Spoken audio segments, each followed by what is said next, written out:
700 سال پہلے بغداد کو دنیا میں علم و حکمت کے مرکز کی حیثیت حاصل تھی۔ یہاں کی گلیاں علماء کرام، فقہا، صوفیاء کرام اور فلسفیوں سے آباد تھیں۔ ہر طرف کتب خانے، مدارس اور علمی مجالس کی رونقیں تھیں۔ یہی وہ زمانہ تھا جب شیخ احمد کا نام پورے بغداد میں عزت و احترام سے لیا جاتا تھا۔ شیخ احمد ایک جید عالم، متقی اور زاہد انسان تھے۔ ان کی علمی بصیرت کا چرچا بغداد کی ہر گلی اور کوچے میں تھا۔ مدرسہ المنصور میں وہ تدریس کے فرائض انجام دیتے، جہاں دور دراز سے طلباء ان سے علم حاصل کرنے آتے تھے۔ ان کی خاص بات یہ تھی کہ وہ صرف ظاہری علوم کے ماہر نہ تھے، بلکہ باطنی علوم اور روحانی معاملات میں بھی گہری بصیرت رکھتے تھے۔ ان کی دعائیں قبول ہوتی تھیں، اور لوگ ان کے پاس اپنے مسائل لے کر آتے تھے۔ ایک دن فجر کے وقت شیخ عبد احمد کے دروازے پر کسی نے دستک دی۔ جب دروازہ کھولا گیا تو ایک نوجوان پریشان حال نظر آیا۔ اس کے چہرے پر خوف کے آثار تھے، اور اس کی آنکھوں میں وحشت تھی۔ شیخ محترم، میری مدد کیجیے، وہ نوجوان کانپتی ہوئی آواز میں بولا۔ شیخ احمد نے اسے تسلی دی اور اندر بٹھایا۔ بیٹا، کیا معاملہ ہے؟ خوفزدہ کیوں ہو؟ نوجوان نے کہا، میرا نام زید ہے، اور میں بغداد کے قریبی گاؤں سے آیا ہوں۔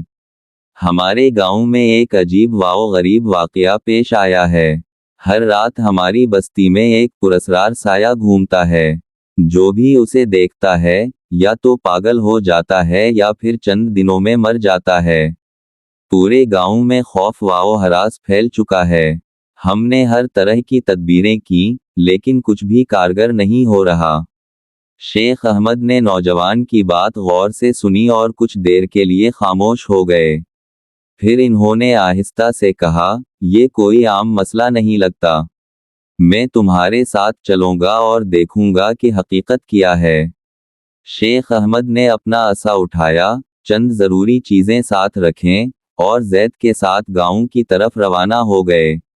راستے میں زید نے مزید تفصیل سے بتایا کہ اس سائے کے بارے میں کئی روایات گردش کر رہی ہیں۔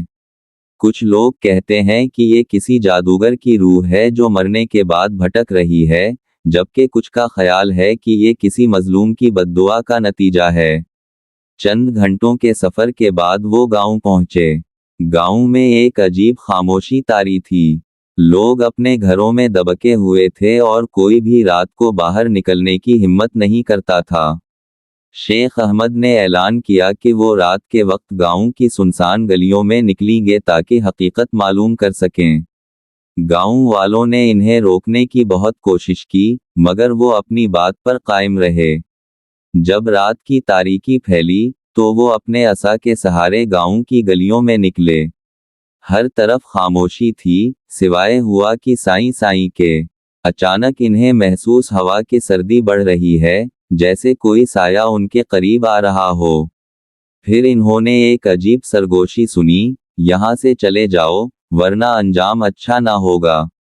لیکن شیخ احمد نہ گھبرائے اور بلند آواز میں بولے، میں اللہ کے حکم سے آیا ہوں۔ اگر تو کوئی مظلوم روح ہے، تو اپنا حال بیان کر۔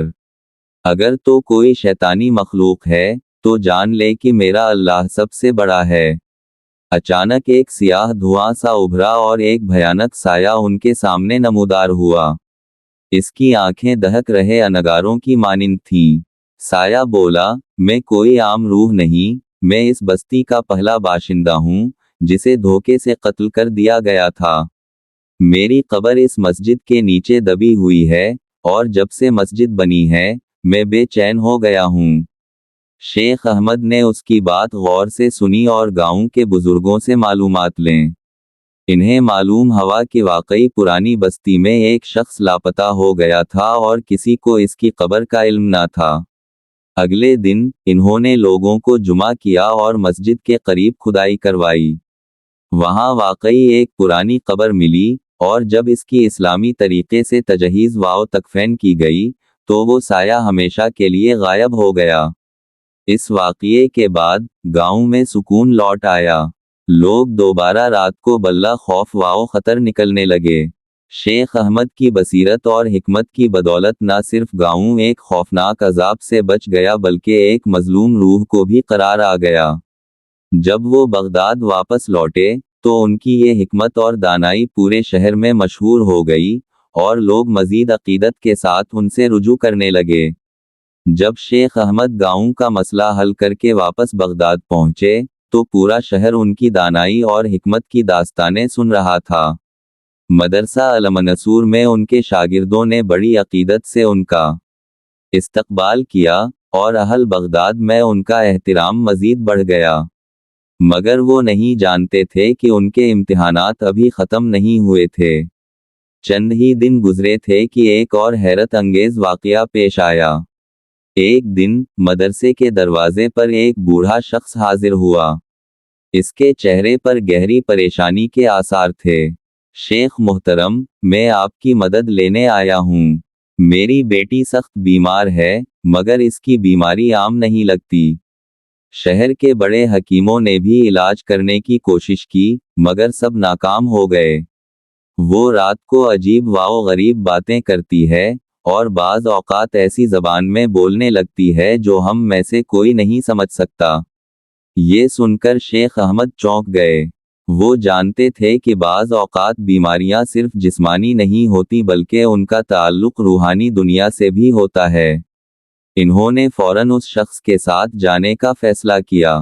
جب وہ اس شخص کے گھر پہنچے تو ماحول بہت عجیب محسوس ہوا۔ جیسے ہی انہوں نے کمرے میں قدم رکھا، انہیں ایک ٹھنڈی لہر کا احساس ہوا۔ بستر پر ایک جوان لڑکی لیٹی ہوئی تھی جس کے چہرے پر غیر معمولی زردی تھی۔ اس کی آنکھیں بند تھیں مگر جیسے ہی شیخ احمد نے درود شریف پڑھنا شروع کیا وہ یکدم کھل گئیں۔ لڑکی کی آنکھوں میں خوفناک سرخی تھی اور اس نے ایک ایسی زبان میں کچھ الفاظ ادا کیے جو وہاں موجود کسی بھی شخص کو سمجھ نہیں آئے۔ شیخ احمد نے فوراً قرآن کی تلاوت شروع کر دی۔ جون ہی انہوں نے سورۃ البقرہ کی آیات پڑھنی شروع کیں، لڑکی زور سے چیخ اٹھی اور بے ہوش ہو گئی۔ گھر کے بزرگوں نے کہا، شیخ محترم، کیا یہ کسی آسیب کا اثر ہے؟ انہوں نے گہری سانس لی اور بولے، یہ معاملہ عام نہیں لگتا۔ یا تو کسی جادوگر نے اس پر جادو کیا ہے یا پھر کسی ناری مخلوق کا اثر ہے۔ شیخ احمد نے اگلے چند دن اس لڑکی کا علاج قرآن اور دعا کے ذریعے کیا۔ آہستہ آہستہ وہ بہتر ہونے لگی مگر مکمل صحت یاب نہ ہو سکی۔ اس دوران انہوں نے معلوم کرنے کی کوشش کی کہ آخر یہ سب کچھ کیوں ہوا۔ آخرکار انہیں معلوم ہوا کہ لڑکی اکثر بغداد کے ایک پرانے اور ویران محل کے قریب جایا کرتی تھی جسے لوگ شاہی کھنڈر کہتے تھے۔ کئی برس پہلے یہ محل ایک جابر بادشاہ کا تھا جو سحر و جادو میں مہارت رکھتا تھا۔ کچھ لوگوں کا کہنا تھا کہ اس نے جنات سے معاہدہ کر رکھا تھا مگر جب وہ مرا تو جنات نے اس محل کو اپنا ٹھکانہ بنا لیا۔ شیخ احمد نے فیصلہ کیا کہ وہ خود اس محل کا جائزہ لیں گے۔ رات کے وقت وہ چند شاگردوں کے ساتھ اس کھنڈر کی طرف روانہ ہوئے۔ جیسے ہی وہ محل کے قریب پہنچے، عجیب سی خاموشی اور بوجھل فضا نے انہیں گھیر لیا۔ جیسے ہی انہوں نے قرآن پڑھنا شروع کیا، اچانک ہوا میں ارتعاش پیدا ہوا اور ایک دھواں سا اٹھنے لگا۔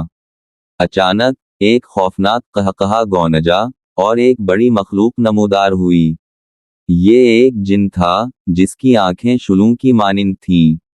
اے انسان، تو یہاں کیوں آیا ہے؟ یہ جگہ ہماری ہے، یہاں تیرا کوئی کام نہیں۔ مگر شیخ احمد خوفزدہ نہیں ہوئے۔ انہوں نے بلند آواز میں سورۃ الفلق اور سورۃ الناس کی تلاوت کی۔ جن کی چیخیں نکل گئیں اور وہ زمین پر گرنے لگا۔ رک جاؤ، میں جا رہا ہوں، مگر جان لو کہ جس لڑکی پر تمہاری نظر ہے وہ میرے معاہدے کی پابند ہے۔ شیخ احمد نے قہر بھری آواز میں کہا، ظالم جن، کوئی انسان تمہارا غلام نہیں ہو سکتا۔ اللہ کے حکم سے میں تمہیں ہمیشہ کے لیے قید کر دوں گا۔